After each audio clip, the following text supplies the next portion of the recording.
Ada di satu tempat Habib, yang saya mohon maaf ya, Habib itu nampaknya sudah pikun atau mungkin lebih dari itu. Beliau perilakunya juga nampak tidak wajar gitu. Kemudian tidak memakai pakaian, hanya mengenakan sarung ke sana kemari, ngerokoknya juga agak aneh gitu ya. Kemudian nampaknya juga tidak melakukan ibadah-ibadah ritual yang semestinya dan sebagainya. Tetapi dia ketika ada orang yang bertemu dengannya langsung nunduk atau apa segala rupa gitu, dia sangat disucikan, bahkan diberikan sebuah singgasana yang sangat besar, sangat luar biasa gitu, dikasih kursi yang gede gitu, kursi kehormatan sebagai seorang raja gitu. Kenapa seperti itu? Karena orang-orang percaya bahwa Habib yang dimaksud itu, yang nampak pikun itu adalah wali. Beberapa waktu yang lalu saya menemukan sebuah short video di YouTube yang isinya adalah seorang Habib yang sedang menceritakan dengan gagah perkasa, dengan sangat percaya diri tentang leluhurnya, yaitu Syekh Faqih Muqaddam, yang beliau disebutkan sebagai wali yang bahkan derajatnya lebih tinggi daripada Syekh Abdul Qadir Jailani. Jadi leluhurnya para Habib ini itu dikatakan, dinarasikan bahwa di dunia dia memang tidak lebih terkenal, tetapi di akhirat, di alam barzah, dia jauh lebih terkenal dan jauh lebih terpandang daripada Syekh Abdul Qadir Jailani. Wah, saya kaget seperti ini. Saya bersikap bahwa Syekh Abdul Qadir Jailani itu adalah seorang ulama besar yang biasa-biasa saja. Kalau misalkan ada cerita bahwa dia bisa membelah lautan, dia bisa teleportasi, dia adalah wali kutub dan sebagainya, saya tidak ikut campur di situ. Saya hanya mengatakan bahwa beliau adalah orang yang sangat luar biasa taat dan soleh, sampai sejauh itu saja. Saya hanya tahu bahwa orang-orang NU khususnya di Indonesia itu sangat percaya dan sangat menghormati terhadap Syekh Abdul Qadir Jailani berikut karomah-karomahnya itu. Jadi saya menjadi heran ketika ada seorang Habib yang mengaku bahwa leluhurnya, ya leluhur para Habib, yaitu Syekh Faqih Al-Muqaddam, itu bahkan derajat kewaliannya lebih tinggi daripada Syekh Abdul Qadir Jailani itu. Karena itu adalah sebuah short video, maka itu tentu saja tidak memberikan keyakinan kepada saya. Maka saya coba cari-cari biografinya, saya cari apa di internet gitu ya, dan jumlahnya ternyata sangat sedikit Syekh Muqaddam, Syekh Faqih Al-Muqaddam itu. Tetapi sumber-sumber yang sangat sedikit itu membuat saya menjadi semakin shock, membuat saya semakin kaget gitu. Karena di situ diceritakan bahwa beliau konon pernah mengatakan bahwa derajat kewalian saya itu adalah yang tertinggi, sama seperti derajat kewalian Nabi Muhammad yang paling tinggi di antara derajat nabi-nabi yang lain. Berarti ini adalah best of the bestnya para wali gitu, dan itu diungkapkan oleh dirinya sendiri gitu dalam narasi itu. Kemudian yang membuat saya kaget lagi adalah bahwa beliau pernah mengaku bahwa dirinya adalah Allah gitu. Jadi suatu kali dia itu mau beli satu dagangan dari Arab Baduy gitu, saya beli ini, tetapi dengan harga yang dia maui. Kemudian si Arab Baduy tentu saja saya tidak mau, kan saya yang jual, saya yang menentukan harganya. Kemudian para pengikut Syekh Al-Muqaddam itu marah kepada si Baduy itu. Hei Baduy, tolong jual barang kepada Syekh Faqih Al-Muqaddam ini sesuai harga yang dia inginkan, karena dia adalah wali, karena dia adalah begini dan begitu, karomahnya tinggi. Emangnya dia Allah? Ya, saya memang Allah, dia katakan seperti itu. Tapi dengan narasi yang sebenarnya simpang siur, ada yang pengakuan, ada yang penyangkalan, tapi dinarasikan seperti itu. Nah, jadi ada pengakuan sampai bahwa dirinya itu adalah Allah gitu. Nah, gimana ceritanya? Saya juga sebenarnya ini silahkan Baraya konfirmasi apakah pernyataan ini, kitab-kitabnya dan lain sebagainya itu benar atau tidak.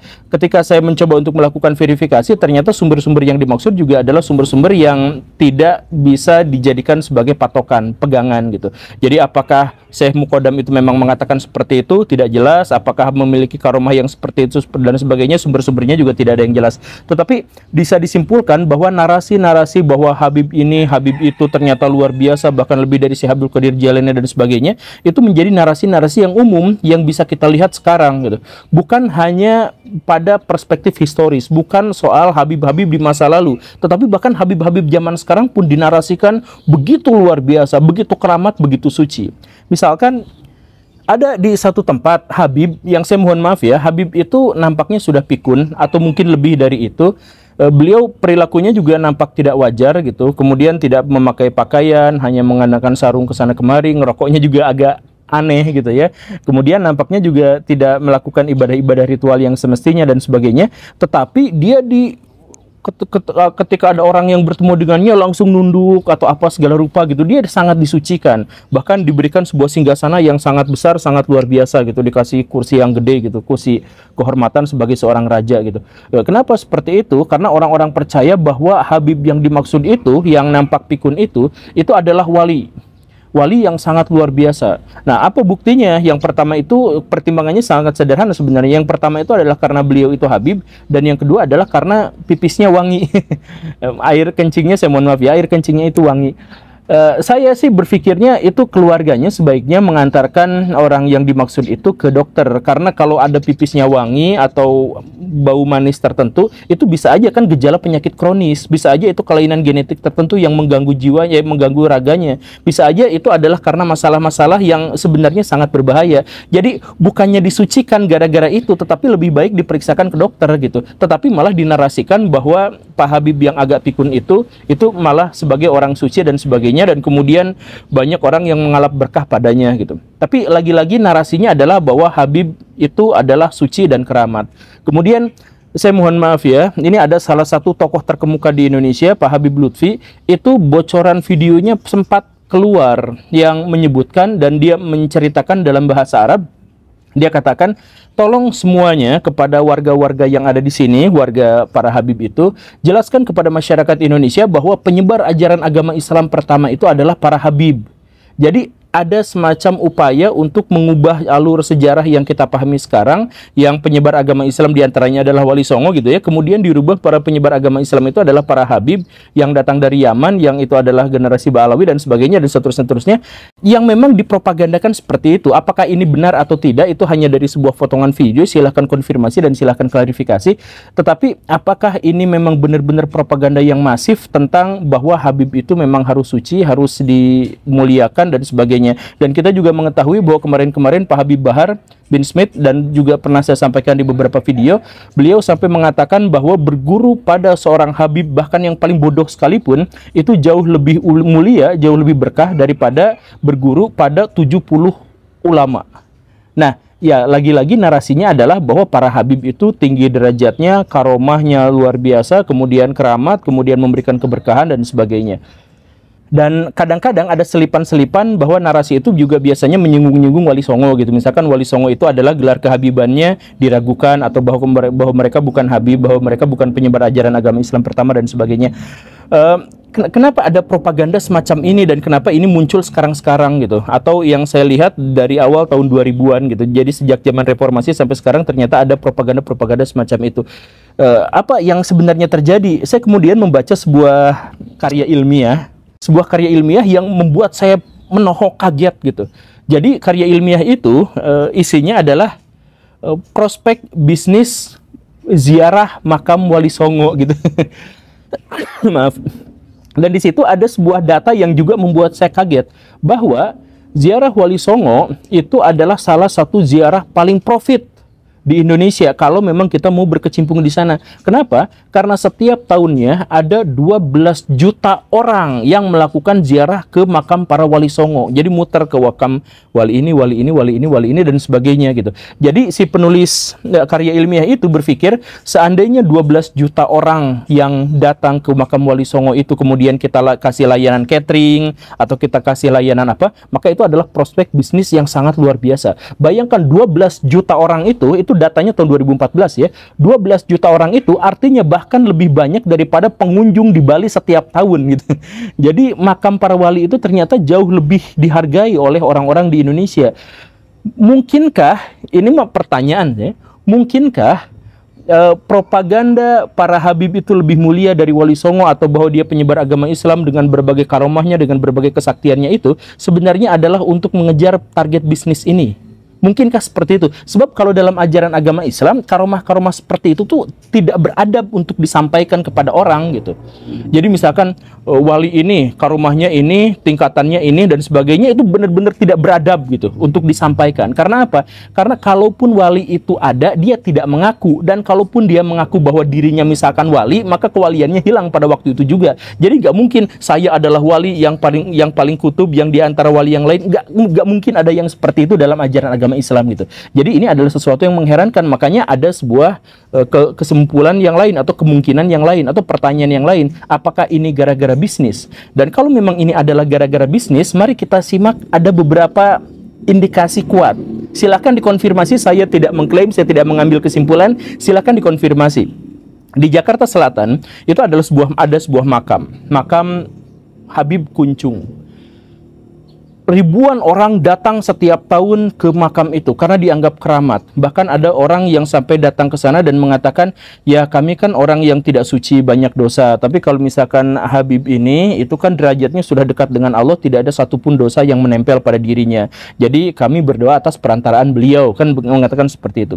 Yang luar biasanya adalah bahwa tidak pernah ada biografi tentang Habib Kuncung, baik biografi yang dituliskan oleh orang lain maupun autobiografi yang ditulis oleh dirinya sendiri. Jadi bagaimana kehidupannya kita tidak mengetahui. Apakah beliau memang orang-orang suci? Kita juga tidak mengetahui. Apakah beliau adalah orang yang sakti dan sebagainya?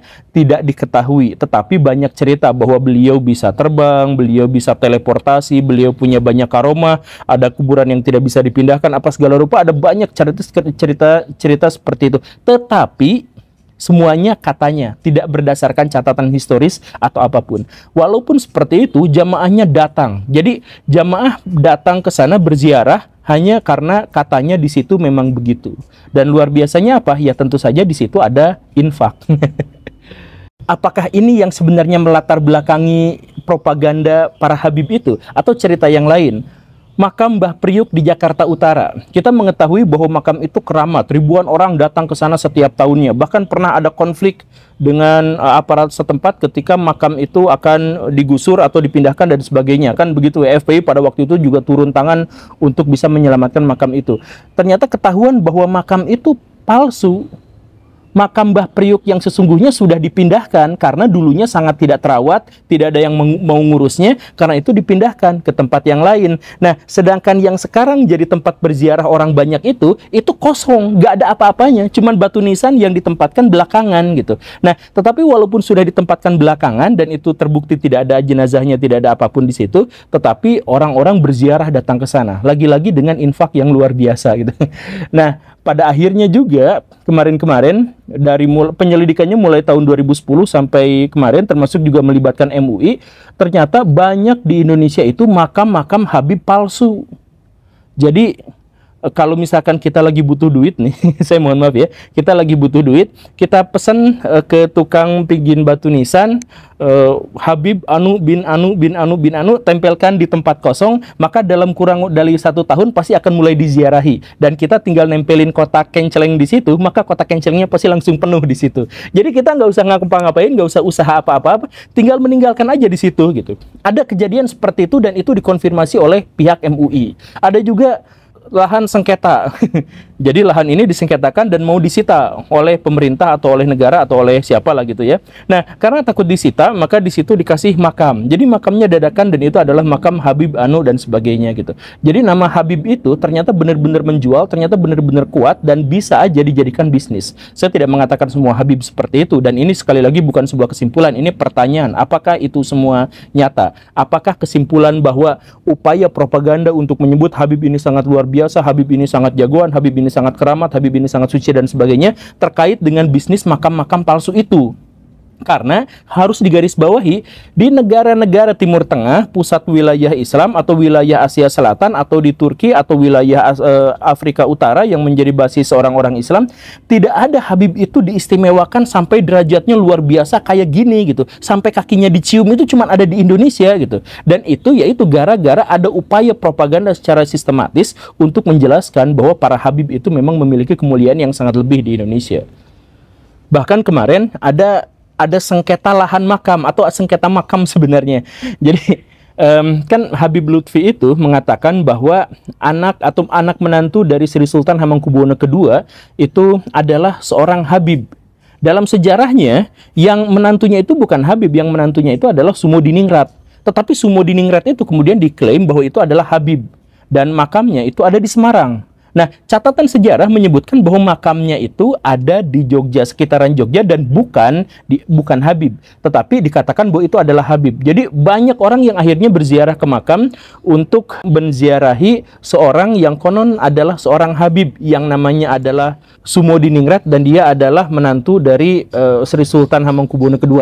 Ini polemik, ini muncul. Jadi perdebatannya sekarang menjadi hebat. Jangan-jangan ini klaim makam palsu juga karena diziarahi banyak orang, padahal catatan sejarah menyebut bahwa makam aslinya ada di tempat yang lain. Nah, ini makanya sekarang Pak Habib Lutfi, maaf, silakan klarifikasi, silakan konfirmasi karena umat membutuhkan penjelasan ini. Jadi makam yang benar itu di mana? Karena makam yang satu itu kemudian diziarahi oleh banyak orang dan lumayan juga di situ infaknya gitu. Ya jangan-jangan seperti itu, ada indikasi-indikasi ke arah sana gitu. Makanya harus digarisbawahi kembali, ada semacam narasi yang menjelaskan bahwa propaganda-propaganda para habib itu harus suci, harus tulus, harus bersih, dan sebagainya itu sebenarnya adalah ladang bisnis, diantaranya adalah ladang bisnis makam untuk ziarah. Apakah itu benar atau tidak? Silakan klarifikasi, karena sudah banyak makam-makam palsu dari habib yang ketahuan. Kalau misalkan memang ternyata dari habibnya tidak seperti itu, ya silahkan yang ini ikut membantu untuk membersihkan habib-habib palsu dan makam-makam palsu itu gitu. Tapi kemarin juga sebenarnya ada sesuatu yang sangat miris yang membuat saya tidak berani berucap lebih lagi gitu. Makanya di video ini saya tidak berani menyimpulkan gitu. Saya hanya bertanya gitu.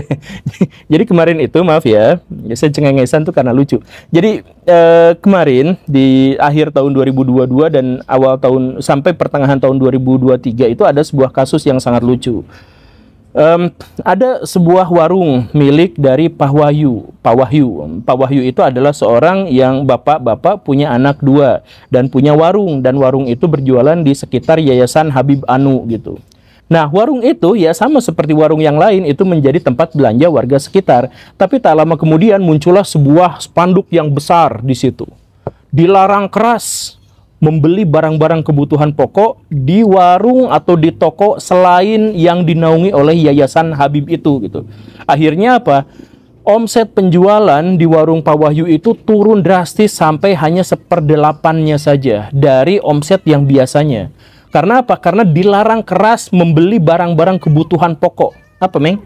Dilarang membeli kebutuhan pokok selain di warung yayasan itu.